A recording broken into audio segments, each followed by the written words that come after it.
नमस्कार, बुलेटिन में आप सबका स्वागत है। मैं हूं आप सबके साथ अनूप। एनडीए उम्मीदवार के लिए जनता से वोट मांगने मुख्यमंत्री नीतीश कुमार सहरसा के सोनवर्षा राज विधानसभा पहुंचे। यहां मुख्यमंत्री ने एनडीए उम्मीदवार रत्नेश सदा को जिताने के लिए लोगों से अपील की।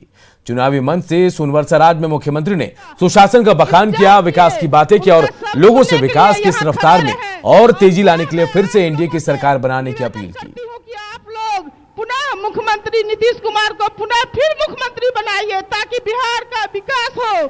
हम लोग मुख्यमंत्री नीतीश कुमार ने भागलपुर के नाथनगर में चुनावी सभा को संबोधित किया। यहां उन्होंने विकास पर सरकार का फोकस बताया और दावा किया कि उनकी सरकार ने समाज के सभी वर्गों के विकास के लिए काम किया। वहीं सीएम ने पूरे बिहार को अपना परिवार बताते हुए जनता की सेवा करना ही अपना धर्म बताया।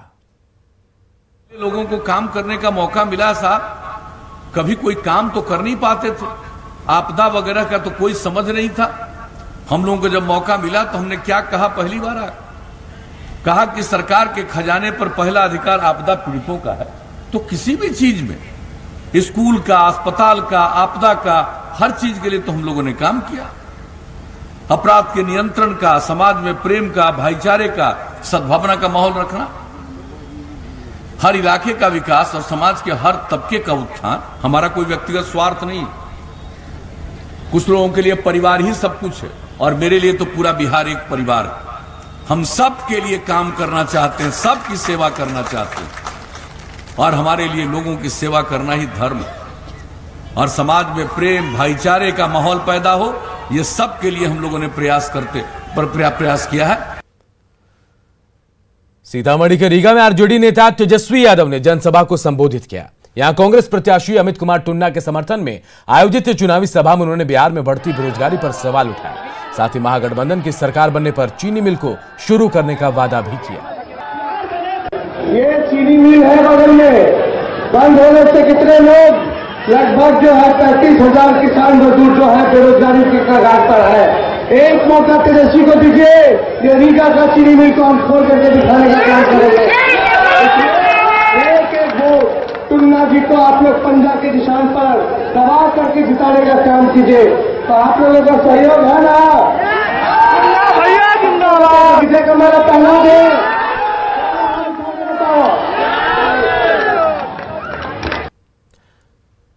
वैशाली के राघोपुर में बीजेपी नेता भूपेंद्र यादव और केंद्रीय गृह राज्य मंत्री नित्यानंद राय ने चुनावी सभा को संबोधित किया।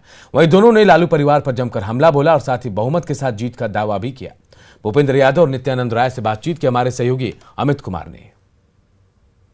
मौजूद है भूपेंद्र यादव जी, बात करते हैं भूपेंद्र यादव जी से। भूपेंद्र जी, तेजस्वी कह रहे हैं कि उनकी सरकार बननी तय है, आप कह रहे हैं कि एनडीए की सरकार बनेगी। 2/3 बहुमत से हमारी सरकार बनने जा रही है। बिहार के सब वर्गों का समर्थन हमको मिलने जा रहा है।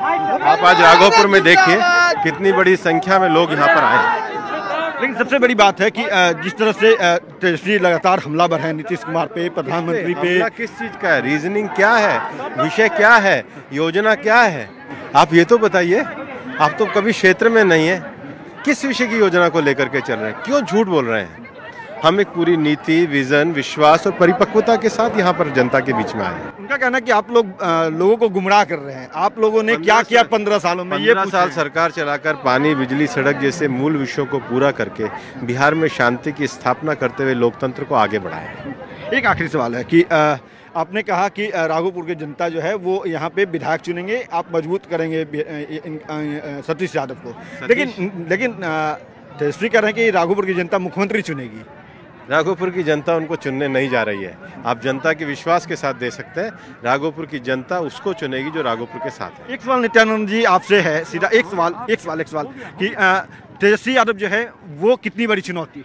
कोई चुनौती नहीं है, एनडीए की कोई चुनौती नहीं है। 2/3 बहुमत से एनडीए सीट लेकर आएगी और नीतीश कुमार जी हमारे मुख्यमंत्री होंगे। तो चलिए, ये भूपेंद्र यादव और नित्यानंद राय हैं। सीधे तौर पे इनका कहना है कि तेजस्वी यादव जो है वो कोई चुनौती नहीं है। तेजस्वी यादव जो है वो लोगों को बरगला रहे हैं, वोटरों को गुमराह कर रहे हैं और आने वाले समय में जो है दोहरी बहुमत से जो है नीतीश के नेतृत्व में, जो है नीतीश कुमार के नेतृत्व में, वो बिहार में एनडीए की सरकार होगी। कैमरा पर्सन नीलमणि के साथ अमित कुमार, न्यूज़ 18 राघोपुर। इधर बांकीपुर विधानसभा से कांग्रेस के उम्मीदवार और कांग्रेस नेता और एक्टर शत्रुघ्न सिन्हा के बेटे लव सिन्हा लगातार प्रचार अभियान में जुटे हैं। लव सिन्हा अपनी जीत का दावा भी कर रहे हैं। उनका कहना है कि वो बाहरी नहीं है, बिहारी बाबू के बेटे हैं और जनता ने इस बार बिहार में बदलाव का मन बना लिया है। लव सिन्हा से बातचीत की हमारे सहयोगी शैलेंद्र ने।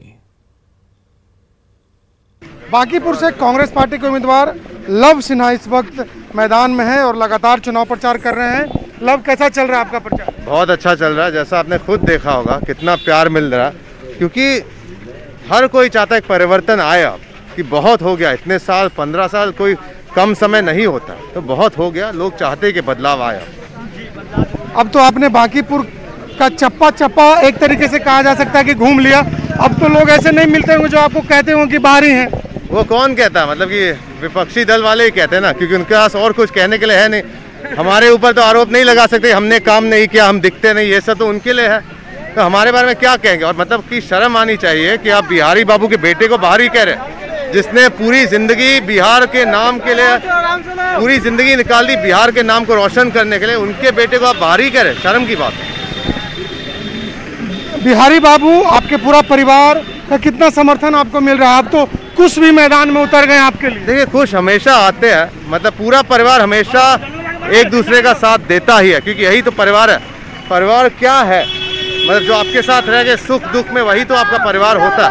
और हर चुनाव में होता है कि हम सब आते हैं और हाथ बटाते हैं, जो भी हो।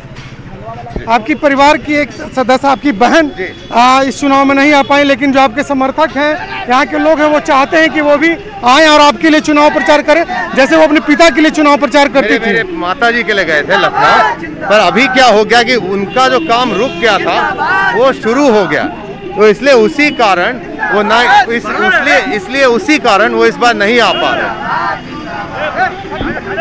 आपका घर भी यही है, बिहार ननिहाल भी आपका।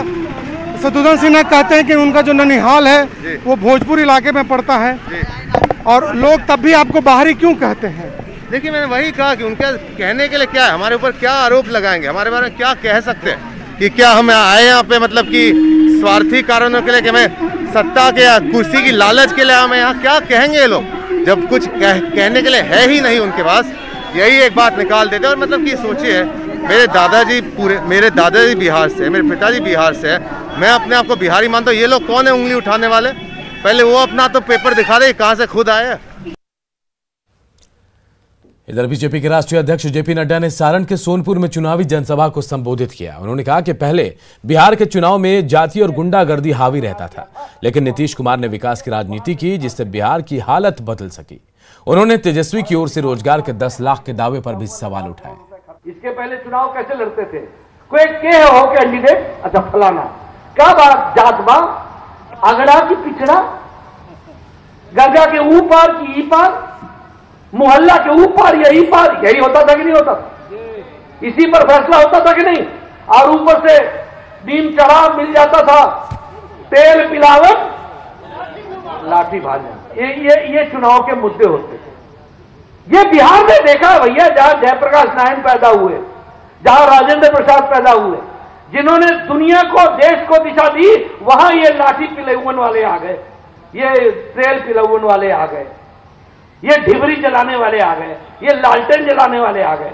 बोलो, ढिबरी चाहिए, लालटेन चाहिए या एलईडी चाहिए? क्या चाहिए, लालटेन चाहिए या एलईडी चाहिए? आप बताओ, हम 10 लाख नौकरी देंगे। अरे पलायन करा दिया बिहार को, नौकरी देंगे ये। हमने कहा है कि हम 19 लाख नौकरी के अवसर देंगे। देखो, पढ़े लिखी भाषा क्या होती है, नौकरी के अवसर देंगे। और आत्मनिर्भर बिहार में अब बिहार का व्यक्ति नौकरी नहीं करेगा, नौकरी करवाएगा, नौकरी देगा, यह तरीके का विकास करेगा। इसको हमको समझना चाहिए। भोजपुरी फिल्म अभिनेता दिनेश लाल निरहुआ और बीजेपी के प्रदेश अध्यक्ष डॉक्टर संजय जायसवाल ने रक्सौल में चुनावी सभा की। यहां से बीजेपी प्रत्याशी प्रमोद सिन्हा के पक्ष में उन्होंने लोगों से वोट अपील की।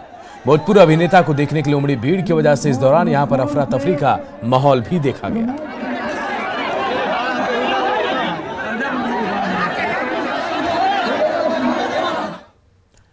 कांग्रेस नेता रणदीप सुरजेवाला के स्वास्थ्य सेवाओं में सीधी बहाली के वादे पर सियासत तेज हो गई है। बीजेपी और जेडीयू ने जहां इसे चुनावी स्टंट बताया, तो वहीं आरजेडी बचाव कर रहा है और एलजेपी सवाल पूछ रहा है कि जब सत्ता में थे तो यह आइडिया क्यों नहीं आया।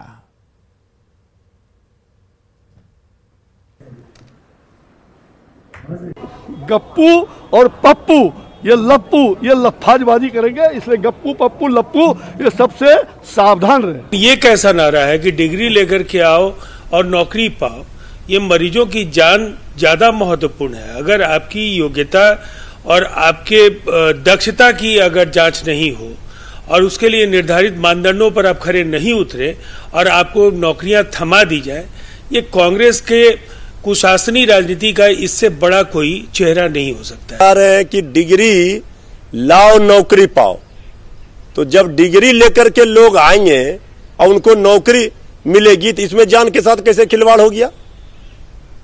हम एमबीबीएस की जो डिग्री लेकर आएंगे, क्या वो चिकित्सक नहीं बन सकते हैं? आज 7 निश्चय में घोटाले उजागर हो रहे हैं कि नहीं हो रहे हैं? सबके सामने आ रहे हैं ना कि भैया घोटाला हुआ है। जिस तरीके से रोज छापे पड़ रहे हैं, ठेकेदारों के यहाँ हो रहा है, कहाँ से पैसा मिल रहा है? ये तो कहीं ना कहीं घोटालों में तो ये सब लोग सम्मिलित हैं। इन लोगों की वजह से घोटाले हुए हैं और आज ये लोग वादे कर रहे हैं बड़े बड़े कि भैया हम इतने रोजगार दे देंगे, हम ये कर देंगे। पहले जिस तरीके से भ्रष्टाचार हुआ उसको तो नियंत्रित कीजिए। खबरें और है, बने रहिए हमारे साथ। जल्द लौटते हैं छोटे से ब्रेक के बाद।